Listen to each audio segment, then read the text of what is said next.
In 2758, the town of Westbrook in the Kingdom of Vespucci was quarantined due to an outbreak of cholera. A year later, all references to Westbrook were quietly removed from all official records. It was removed from all official maps, any news about it was removed from archives, and it was just not talked about anymore. It went from a town that was in the news to simply ignored in just a year. It may seem like a strange or even impossible thing, but ask yourself, what happened to those cities in the news? What happened to those stories that couldn't stop playing, and yet you don't know the resolution to? Could you even find references to them if you tried? It's something that authoritarian regimes like the Kingdom of Vespucci thrive in. They use crises to control how the public feels. They don't have to cause a crisis, though they're not above it. They use a crisis to show an enemy the public can unite behind the government, like sheep behind a shepherd. You tell them there's wolves in the woods, you tell them the sheepdogs nipping at their heels are to keep them safe, and if a member of the herd disappears, then you tell the flock that the missing sheep didn't listen, they were eaten by the big bad wolf, and they never asked to check the slaughterhouse behind the field. However, sometimes a crisis escalates beyond not just the ability to control, but even the appearance of control. Then suddenly you have to turn the crisis into something that is easy to ignore and that everyone just accepts as a fact of life. A wolf in the woods is helpful to keeping the flock in line. A werewolf wearing the shepherd's boy's skin is something that would cause the sheep to scatter. So you just quietly ignore the problem, and you make a bad situation worse by sending in the clowns. I know the metaphor feels strange, but circuses used to manage the show with music. You would use music as a cue, and if there was a problem that would cause the next act to not show up on time, the band would play the military song Entrance of the Gladiators, and the clowns would start improvising performances to give the ringmaster time to fix the problem, send out a new act, or you keep the clowns out for the rest of the show. It is much the same way in authoritarian governments. The Kingdom of Vespucci realized the problem when Westbrook was too much to handle, so they sent in their clowns, professionals in distraction and entertainment, to distract the population long enough for most people to just forget about it. A 9-month news cycle nearly completely focused on one of King William's nephews dating a citizen of the Empire of the Seven Cities. Ooh, how scandalous. A distant relative of an important political figure dating someone from a country at war with the kingdom. Never mind the fact the king has hundreds of relatives, and hundreds of thousands of residents of the kingdom have had some sort of relationship with a citizen of the Empire of the Seven Cities. Thankfully, not everyone in the kingdom is so easily fooled.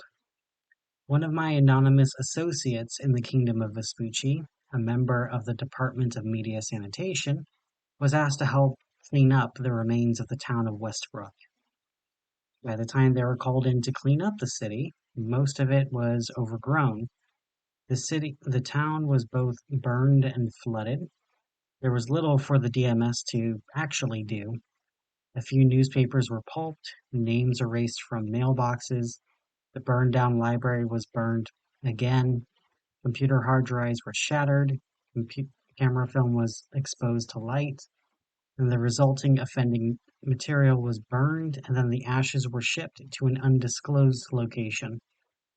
Standard procedure for the Department of Media Sanitation, removing all offending material from all media, and even the evidence of the fact the media was there was removed. What my associate found, though, in the Westbrook news station was enough to convince them that I needed to see what was there. While the original tapes and film were destroyed, fortunately my associate had a relatively new pen drive, and they were able to get the tapes to a digital format. They were able to smuggle the pen drive out of Westbrook, and they carried around the contents for many years before they managed to share it with me. There has been some damage to the media for being on a pen drive for so long, but overall it gives a lot of historical context to what happened to Westbrook, and what the kingdom of Vespucci did to keep it contained. And as for my associates, I don't know where they are. The last I heard is they were trying to escape into the northern forest to escape the long hand of King William Walker for the federal crime of transporting dentures across state lines. Footage shows an unnamed newscaster reading a state-prepared briefing. He clearly hasn't read it ahead of time. The papers he reads from are props, while he reads from the electronic prompt behind the camera. The lighting in the studio is bright, and the man wears a suit and a purple tie. A strong insult to any imperial citizen who might be watching, and a sign of him dressing well when many others aren't. Good morning, Westbrook. This is your local Kingdom news station. Recently, there has been an outbreak of cholera in the Westbrook Secondary School, so the school is on a 48-hour quarantine. The Kingdom's constabulary is enforcing the quarantine in cooperation with the International Vanguard. The Department of Media Sanitation is also enforcing a communication blackout at this time. Communication with the secondary school and outside of the town is forbidden at this time, per the constabulary. We want to avoid the outbreak of cholera getting even worse. At this time, there is no stay-at-home order, and people are encouraged to go to work as long as your work is in Westbrook. To anyone who works outside of Westbrook, the quarantine will cover your pay for 48 hours, so just enjoy the 4-day weekend courtesy of King William. In other news, there's a sudden expression change as the newscaster makes a mental connection, but he quickly adjusts. If you aren't used to looking for it, you wouldn't have even seen it. The look of someone seeing something criminal but unable to say anything about it. So suddenly they have to focus on the clowns in the ring to avoid the circus on fire around them. The search efforts for missing hikers in the local national park have been boosted to include members of the Vanguard, the King's Guard, and the Constabulary, with the Sheriff's Department withdrawing to Westbrook proper. There may be updates at a later time. Thank you, residents of Westbrook.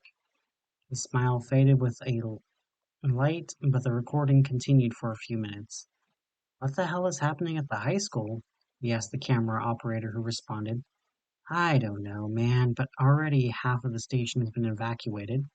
The sheriff's department is guarding the exits, and the constabulary is setting up barriers in front of City Hall. Whatever is happening, it's bad enough that they're trying to distract from it. Let me turn the camera off, the operator said as the lights go out, and then they turn on again. Presumably hours later, however, no date nor time is available on any of the films. Good evening, residents of Westbrook. The outbreak at Westbrook Secondary School turns out to have been worse than we expected. The citywide quarantine has become a shelter-at-home order. All residents of Westbrook are to remain at home or at their place of work if you are there, and avoid going outside at all costs. Anyone caught outside will be shot on sight. All members of the Sheriff's Department, reserve and retired, are now to be called up and asked to report to City Hall. The constabulary is requisitioning antibiotics and corticosteroids. Any residents who show symptoms of infection, including flushing of the face, vomiting, diarrhea, fever with chills, or migraines that don't end, the resident will need to call 555 for assistance. The Vanguard is set up to treat any residents with infection being evacuated to City Hall for treatment. The palace assures us that these measures are temporary. Please stay tuned for updates.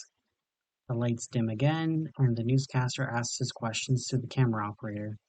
Is there anyone else even left in the building, or is it just you and me?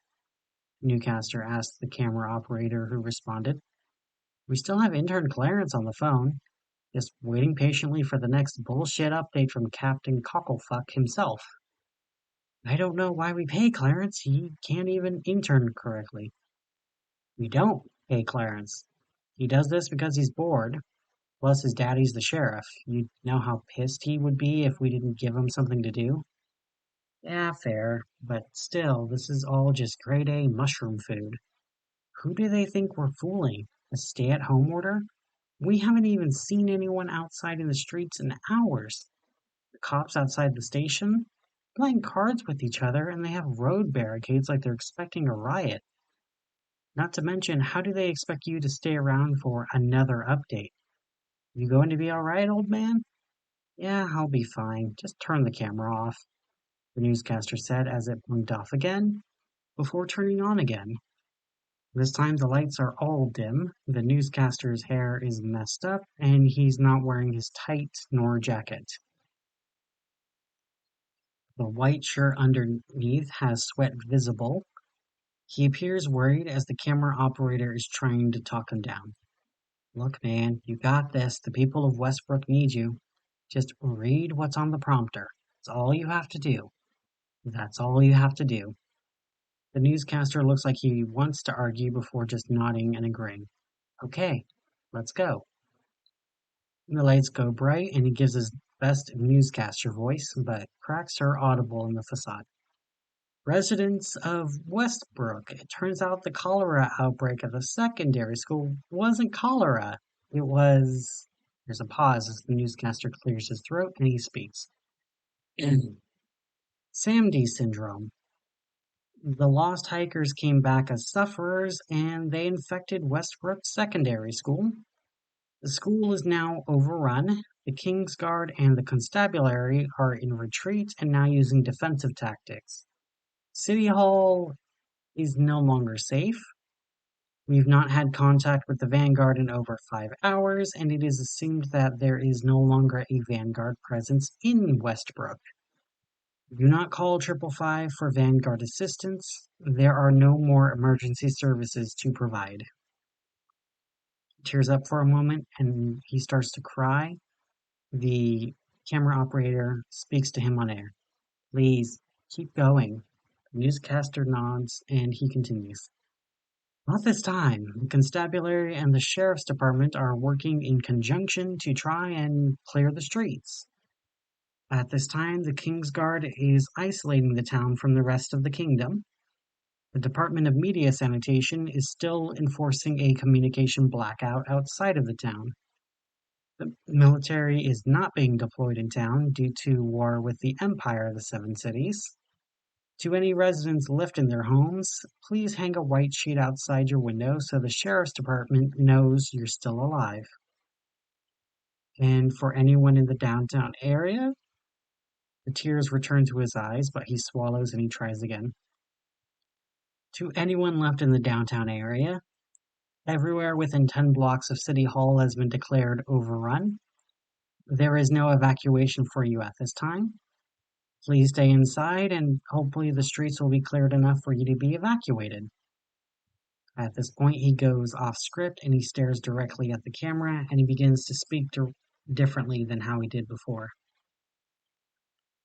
Did you know the station is considered downtown? We're exactly 10 blocks from City Hall, so oops, can't evacuate you. Sure, intern Clarence was important enough to evacuate. Same with the 2 deputies guarding the front door. But us? No, we have to stay behind and give updates from the government. They wanted to leave, but there's sufferers outside. They don't know we're inside. Not yet, but they're there. Have you ever seen a sufferer of Samedi Syndrome?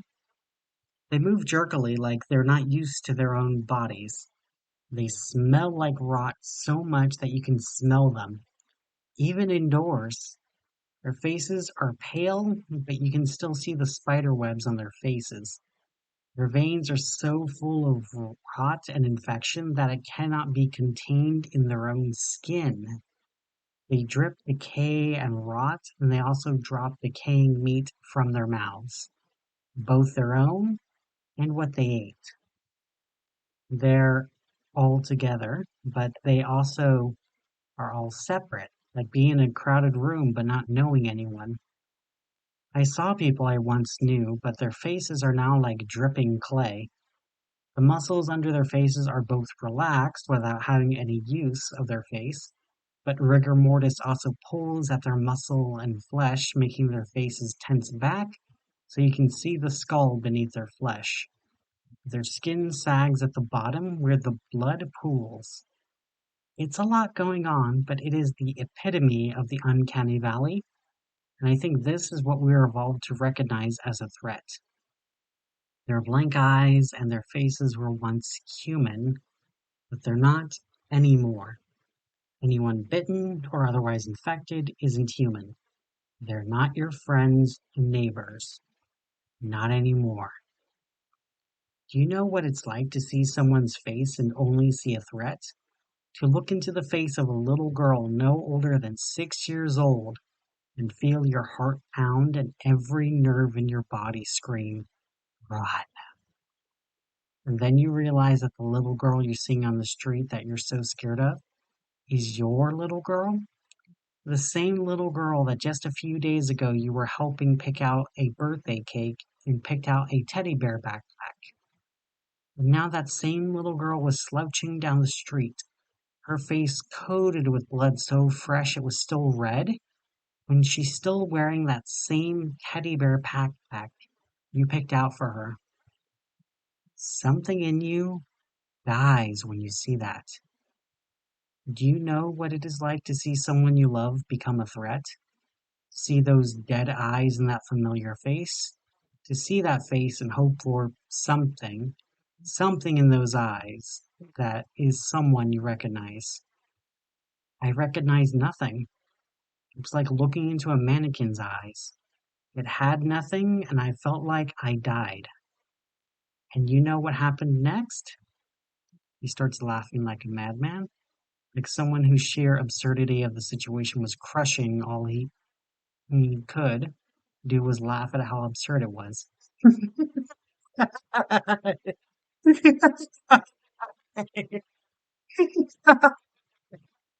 got a fucking call from the constabulary. They wanted me to do this announcement. I fucking just learned my daughter was dead and still walking around. And they wanted me to announce to Westbrook that emergency services were no longer available and to hang a white sheet from the window. A fucking white sheet. If the vanguard is fallen, what fucking hope do those hopeless fuckers have against these chuckle fucks? Did you get all that? The last line was directed to the camera operator. I cut it off around, we're 10 blocks from City Hall. I figured you were going to break down and didn't want it to be seen by the entire world. Thanks, man. You're a real friend, you know that? Sorry, I had a lot to get off my chest. Do you think we're going to be evacuated? I mean, you and me? I mean, we were loyal. We did our job. Surely it isn't that hard to clean up a few ghouls off the streets, right? I mean, they're the Kingsguard and the Constabulary of the Kingdom, the protectors of peace. That's their job, to protect us. Surely the secret police are capable of that, right? I hope so. I really hope so. The camera goes off again before coming back on. All but one light is off. The newscaster's clothes are bloody and dirty. He's clearly been crying for a long time, and it seems to have been a few days since the last recording.